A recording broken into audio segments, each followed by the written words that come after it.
الحمد لله الحمد لله الذي فرض علينا الصلاة والصلاة على رسول الله فإنهما سببان لنيل رضا الله تعالى ودخول الجنة. أشهد أن لا إله إلا الله وحده لا شريك له إله واحد لا نعبد إلا إياه وأشهد أن سيدنا محمدا عبده ورسوله نبي آخر لا نبي بعده. اللهم صل وسلم على سيدنا محمد أفضل خلق الله وعلى آله وصحبه أولئك هم السادة القادة.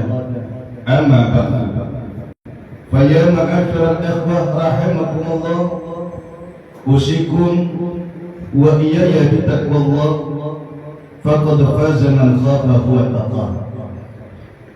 Hadirin sidang Jumat yang semoga dibanggakan oleh Allah Subhanahu wa taala.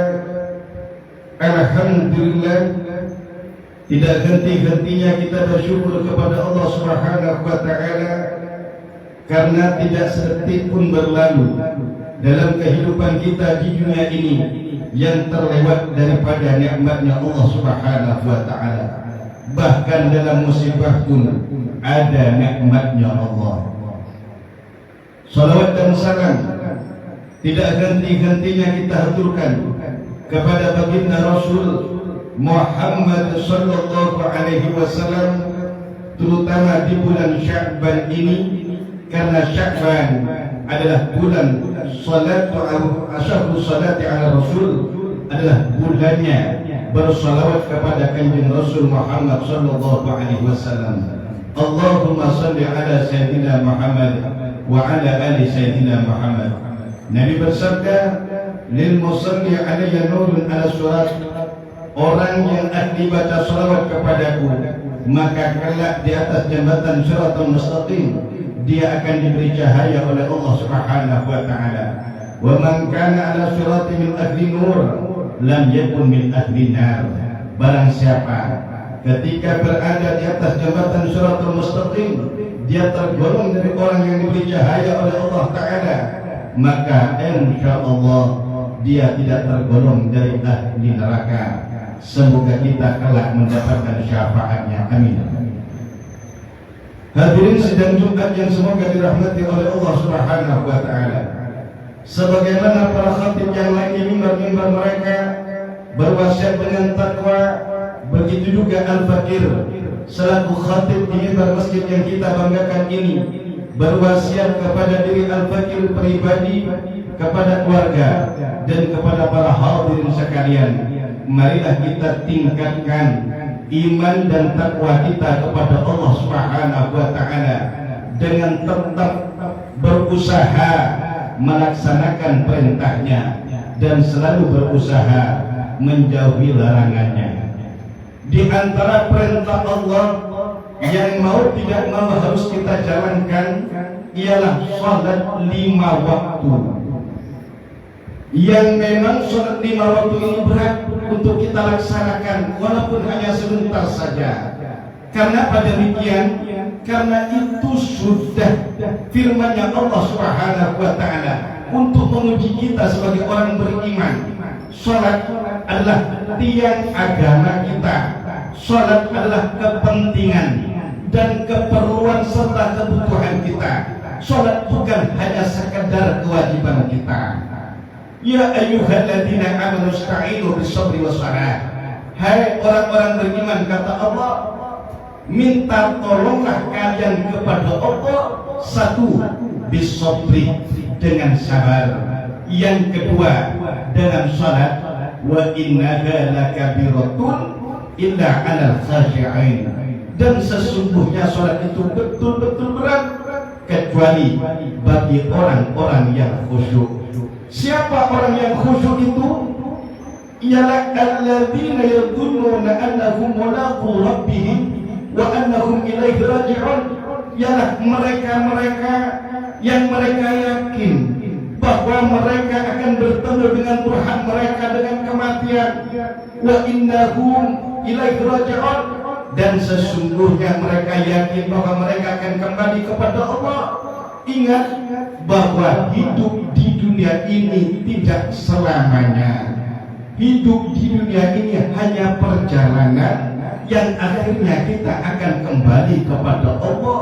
Dan ingatlah pula bahwa kematian bukan akhir daripada perjalanan kita, tapi kematian adalah awal daripada perjalanan akhirat, perjalanan yang cukup panjang yang butuh bekal di sana. Kemudian di antara sholat yang Allah wajibkan kepada kita itu untuk mengingat Allah. Aqimis salata lidzikri. Dirikan sholat itu untuk mengingat Allah, tapi jangan salah diartikan. Kadang-kadang berpegangan ayat ini, lalu ada yang salah mengartikan bahwa untuk apa sholat, cukup ingat Allah Ta'ala saja. Bahkan ada ajaran di antara kita, ada ajaran sesat dan menyesatkan orang lain. Sholat hanya cukup niat, kok tidak pakai akal. Allah telah memberikan kita akal untuk berpikir.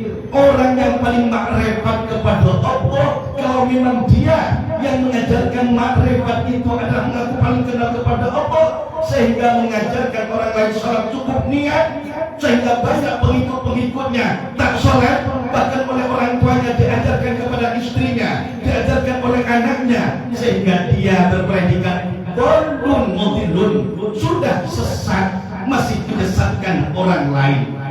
Coba pikir secara akal dan logika dan sehat, serta dibarengi dengan iman. Orang paling makrifat itu, orang paling kenal itu adalah Kanjeng Rasul Muhammad Sallallahu Alaihi Wasallam, nabinya kita.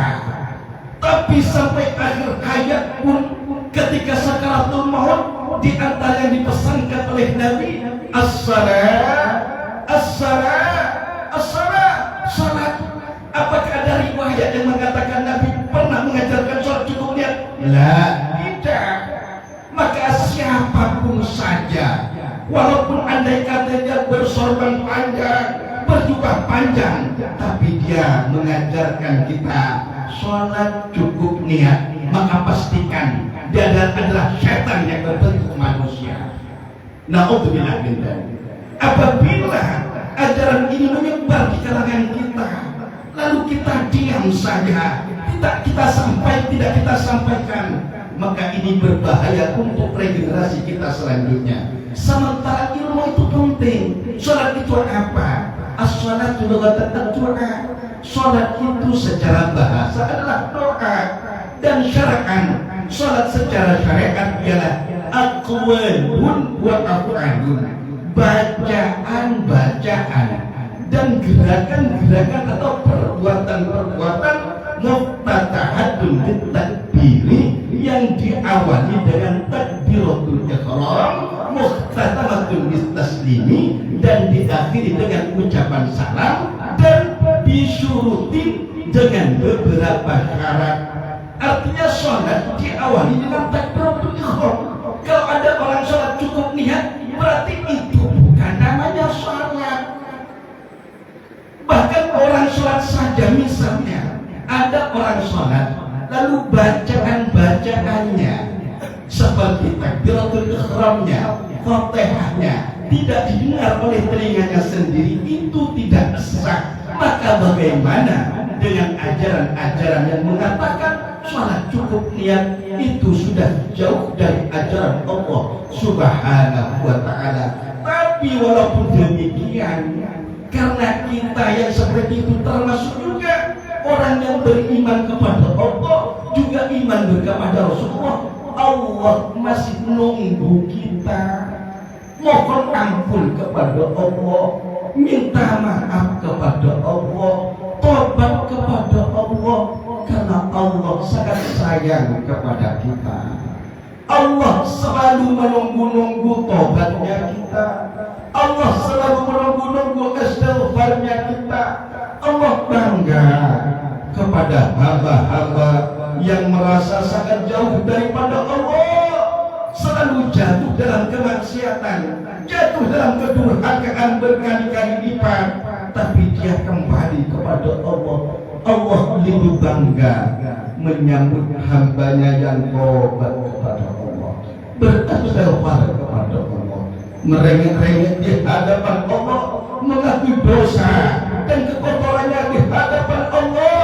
Allah lebih bahagia, lebih bangga dibandingkan seorang ibu yang dari bayi dia kehilangan anaknya, dan dari tahun ke tahun, dari masa ke masa, ternyata anaknya datang kepadanya dalam keadaan sukses lalu memeluknya. Tentunya ibu ini sangat bahagia dan bangga. Tapi ingat bahwa Allahnya kita yang memegang ubun-ubun kita itu lebih bangga jika menyambut hambanya yang sudah terlalu jauh daripada Allah, lalu dia tiba-tiba kembali kepada Allah Subhanahu wa Ta'ala dengan astaghfar, mohon ampun dan tobat kepada Allah Subhanahu wa Ta'ala. Apalagi hampir-hampir Ramadan yang mudah-mudahan Allah panjangkan umur kita. Saatnya bulan Sya'ban dan bulan Ramadan ini saatnya kita untuk banyak istighfar, mohon ampun kepada Allah Ta'ala, terutama nanti di malam nisfu Sya'ban yang insya Allah malam Selasa ini. Hidupkan malam itu dengan ibadah kepada Allah. Doa tidak akan ditolak oleh Allah Subhanahu wa Ta'ala, dan usahakan malamnya menghidupkan malam, siangnya berpuasa sunnah. Insya Allah setelah itu kita akan mendapatkan keberkahan dan rahmat serta nikmat luar biasa daripada Allah Subhanahu wa Ta'ala. Oleh karena demikian, ayo, jika Anda mencari pesugihan, maka istighfar dan sholawatmu adalah pesugihan kita sebagai orang mukmin. Istaghfiru rabbakum, istighfarlah kalian, mohon ampunlah kalian kepada Allah. Doaanmu innahu kana ghaffara, maka dia Allah adalah zat yang maha pengampun. Setelah kita beristighfar, yursilis samaa alaikum midrara, Allah kirimkan langit itu hujan yang lebat, yaitu rezeki, wa yumditukum bi amwalin, dan Allah berikan kalian harta-harta, wa banina, dan anak-anak, wa ja'alakum anhara, dan Allah jadikan untuk kalian sungai-sungai. Air semuanya simbol daripada rezeki. Insya Allah selain kita salat, kita istighfar banyak-banyak kepada Allah dan banyak baca salawat kepada Rasulullah, insya Allah segala kesulitan kita akan dimudahkan oleh Allah Subhanahu wa Ta'ala. Semoga kita semuanya dipanjangkan umurnya oleh Allah, disehatkan rohani jasmaninya, dilancarkan rezeki dan usahanya, dan akhirnya mudah-mudahan semuanya kita mati dalam keadaan husnul khatimah. Amin Allahumma amin. Barakallahu li wa lakum fil Qur'anil azim wa nafa'ana wa iyyakum bima fihi min at-tilawati wa dzikril hakim. Innahu ta'ala jawadun karim rahim wa qur rabbi ighfir warham wa anta khairur rahim.